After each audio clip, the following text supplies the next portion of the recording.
Zn2+ Z बराबर कितना है 30। आयन में अयुग्मित इलेक्ट्रॉनों की संख्या कितनी है? परमाणु क्रमांक जिंक का कितना होता है 30। यहाँ पर इलेक्ट्रॉन की संख्या कितनी कम है? जिंक परमाणु से 2 इलेक्ट्रॉनों की संख्या कम है। यहाँ पर क्या करेंगे, सबसे पहले हम जिंक का परमाणु क्रमांक कितना होता है 30 दिया गया है। उसका क्या करेंगे, आद्यावस्था में इलेक्ट्रॉनिक विन्यास करेंगे आप बाउनियम से 1s2 2s2 2p6 3s2 3p6। उसके बाद क्या आएगा 4s, उसके बाद क्या आएगा 3d। यहाँ पे 2 इलेक्ट्रॉन भरे जाएंगे 4s में, बाकी कितने इलेक्ट्रॉन बच रहे हैं 10 इलेक्ट्रॉनों का भराव कहाँ होगा 3d ऑर्बिटल में होगा। ये है जिंक परमाणु का इलेक्ट्रॉनिक विन्यास। अब हमें क्या करना है, अब जिंक आयन का इलेक्ट्रॉनिक विन्यास करना है। Zn2+ आयन का क्या करना है, इलेक्ट्रॉनिक विन्यास करना है। यहाँ पर देखेंगे जिंक से कितने इलेक्ट्रॉन निकल रहे हैं बाहर, Zn इलेक्ट्रॉन कितने कम हो रहे हैं, यहाँ पे 30 इलेक्ट्रॉन है। परमाणु क्रमांक Z का मतलब प्रोटॉन की संख्या। अब परमाणु उदासीन होता है, उसमें प्रोटॉनों की संख्या बराबर क्या होती है, इलेक्ट्रॉनों की संख्या। तो Zn2+, तो इलेक्ट्रॉन क्या होंगे, बाहर निकल जाएंगे, तभी क्या बनेगा, जिंक का आयन बनेगा। कैसा आयन, धनायन बनेगा।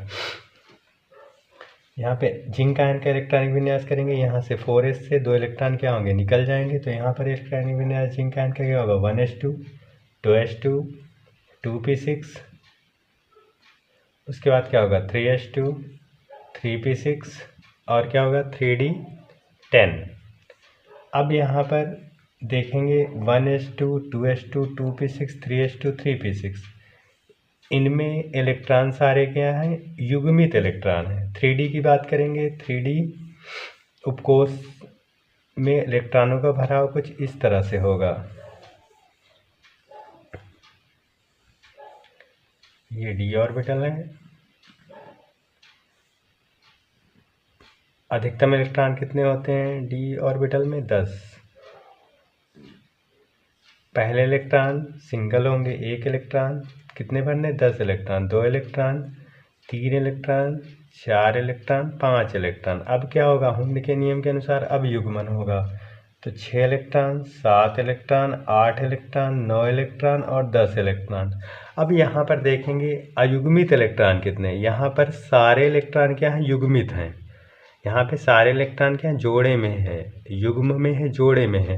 तो यहाँ पे अयुग्मित इलेक्ट्रॉन कितने हुए, अयुग्मित इलेक्ट्रॉन 0 हुए। तो यहाँ पे जिंक आयन की बात करेंगे, Zn2+ आयन में अयुग्मित इलेक्ट्रॉन, आयन में अयुग्मित अनपेयर्ड इलेक्ट्रॉन या अयुग्मित इलेक्ट्रॉन बराबर कितने होंगे, बराबर 0 होंगे।